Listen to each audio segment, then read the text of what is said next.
sesión con el Maestro Jesús sobre el episodio de la tentación en el desierto. Abro paso a Adrián para que introduzca el tema como es habitual.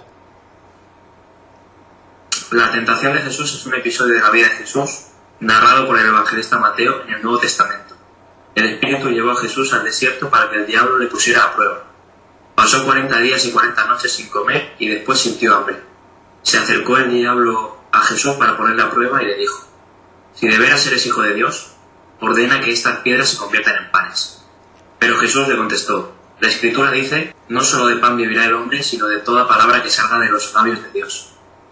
Luego el diablo lo llevó a la santa ciudad de Jerusalén, lo subió al alero del templo y le dijo: si de veras eres hijo de Dios, échate abajo, porque la Escritura dice, Dios mandará a sus ángeles que te cuiden, te levantarán con sus manos para que no tropieces con ninguna piedra.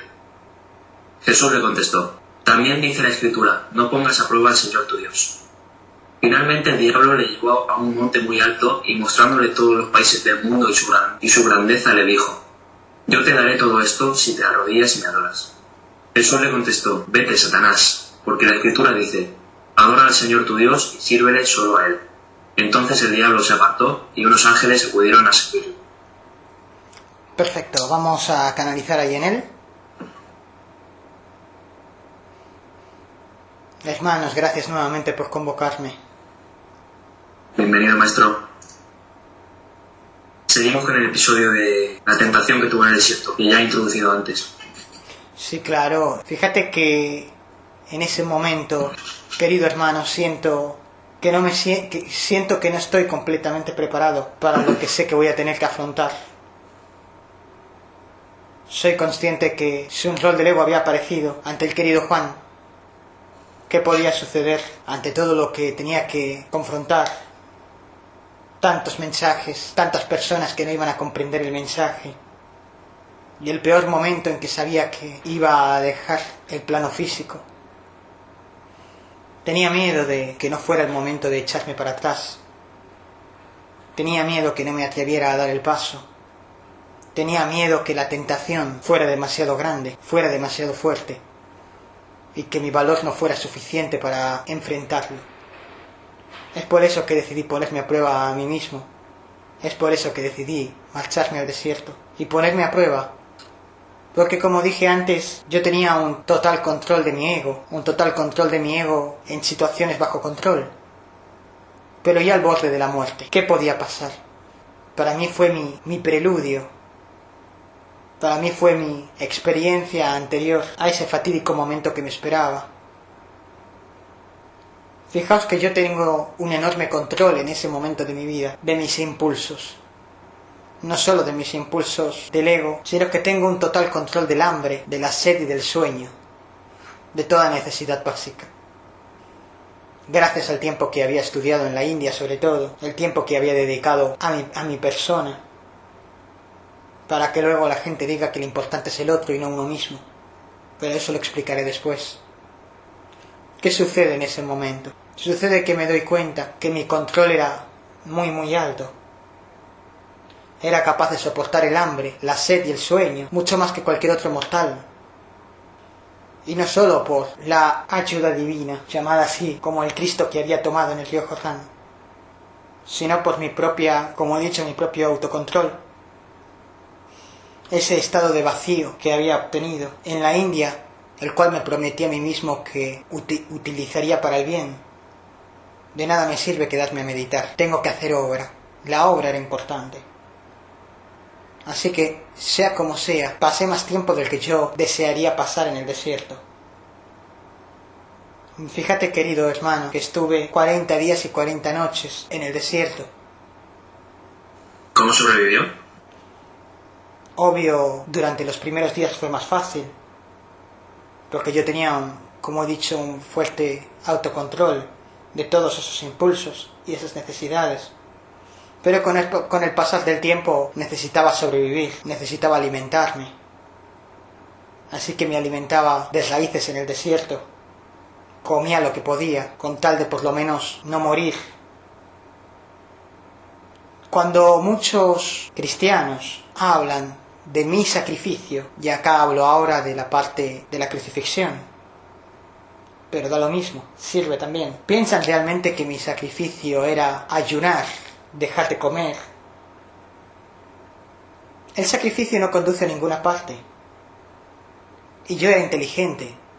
No hubo nada que dejara al azar. Y no hubo nada que hiciera porque sí. Todo tenía un motivo. Todo tenía un motivo. Es decir, no me puse a prueba en el desierto porque quería demostrar mi sacrificio, ni mucho menos. Se trataba de una simple prueba personal. No intentaba demostrar que la gente debía alimentarse de la palabra del Padre, porque de ser así, todo el mundo dejaría de comer. Y en el plano físico, yo comía, y comía bien, y tenía un gran físico. No me dejaba estar. Si yo no me dejaba estar y comía bien, ¿por qué por un episodio mucha gente comenzó a hacer abstinencias? Comenzó a ayunar, comenzó a dejarse estar. Como si se estableciera mediante un rito. No tiene ningún tipo de sentido. El sacrificio no lleva a ningún lugar, a ninguno. Llegado el momento, claro que me tentó. ¿Quién? ¿Satanás? ¿El diablo? Sí, claro que sí. Fue el propio Lucifer, Luzbel, el ángel caído. Es un ángel que perdió la memoria. No, sus acólitos perdieron la memoria. Fíjate que el querido Luzbel nunca pierde la memoria. Y entonces, si nunca perdió la memoria, ¿cómo es que tiene la capacidad de hacer lo que hizo conscientemente? Cuando es un ángel, cuando los demás todos tuvieron que perder la memoria. No, es un ángel que perdió la memoria realmente. No, no perdió la memoria. Dentro de mí mismo me preguntaba, ¿cómo puede hacer esto un emisario de mi Padre? ¿Cómo puede hacer esto un emisario de Dios? Tiene que haber perdido la memoria como los demás. Yo a mí mismo, desde el momento en que tomé el Cristo, era consciente de cómo se componía el reino de mi Padre a la perfección. Y sabía el papel de los demonios. Pero no podía concebir cómo había uno que me estaba tentando ni más ni menos que a mí. Ese deje de ego que en ese momento logró ganarme. A mí, si no ha perdido la memoria. ¿Cómo osa ir contra el Padre? Entonces en mi tono protector, ¿cómo osas ir contra el Padre? ¿Cómo osas ir contra mí, que soy su hijo? Contra mí, que vengo a predicar su palabra. Tu palabra, porque eres un ángel. La pugna comenzó ganándola el querido Luzbel. Querido, porque hoy lo amo con toda mi alma. Lo amo. ¿Lo visualizas también? No. Fue meramente conceptual. Pero yo, encontrándome al límite, al principio de esa tentación me dejé vencer. No es todo tal cual se explica. Yo me dejé vencer al principio, porque no entendía, solamente era un hijo bastardo, no podía recibir el amor de mi padre, un ser así. Maestro, ¿usted entendió que él estaba haciendo servicio también, desde su postura? En ese momento no. Más tarde es cuando me doy cuenta.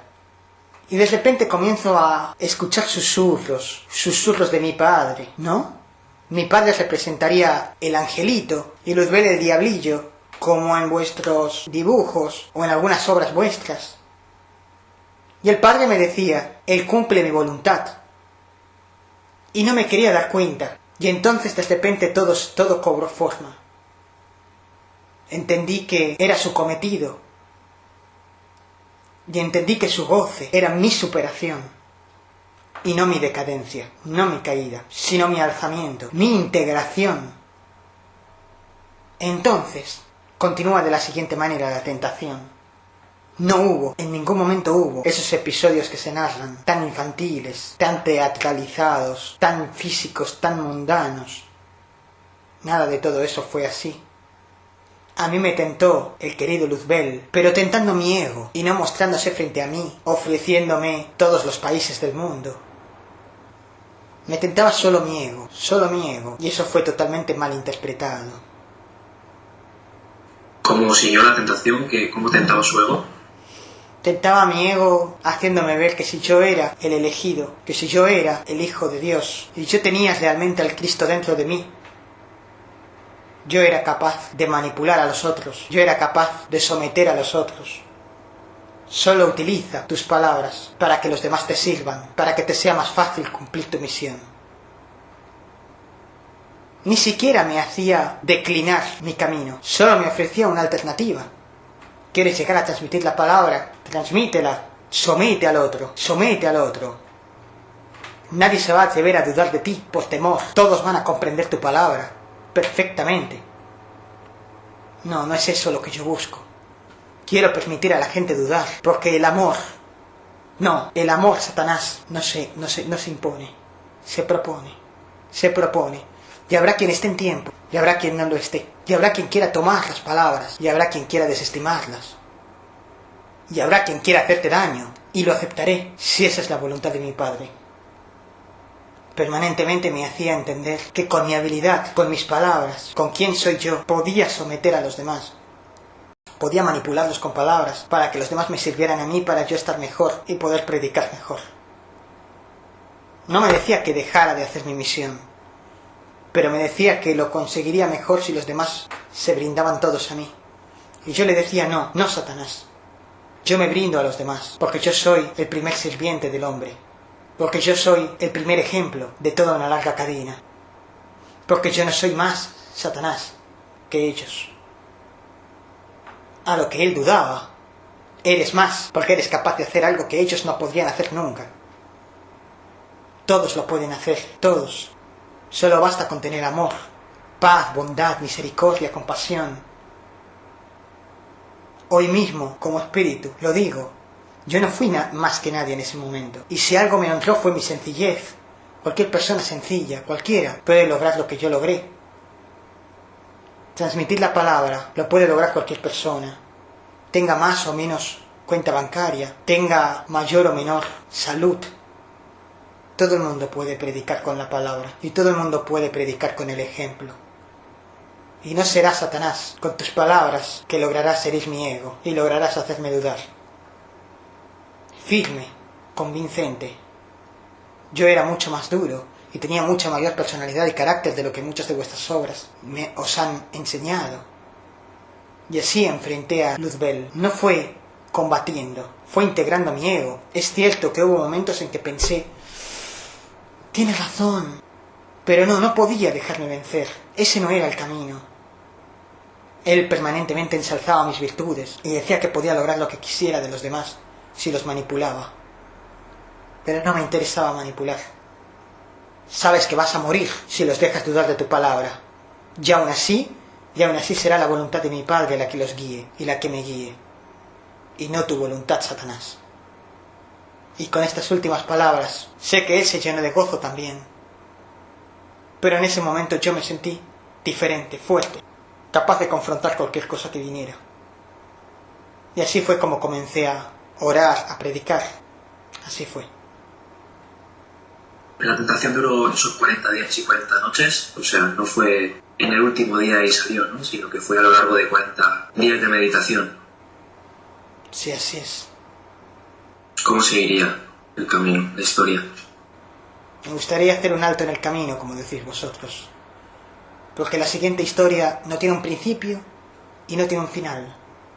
Me gustaría hablaros simplemente de los mensajes que después comenzaría a lanzar por todos los lugares por los que yo pasaría.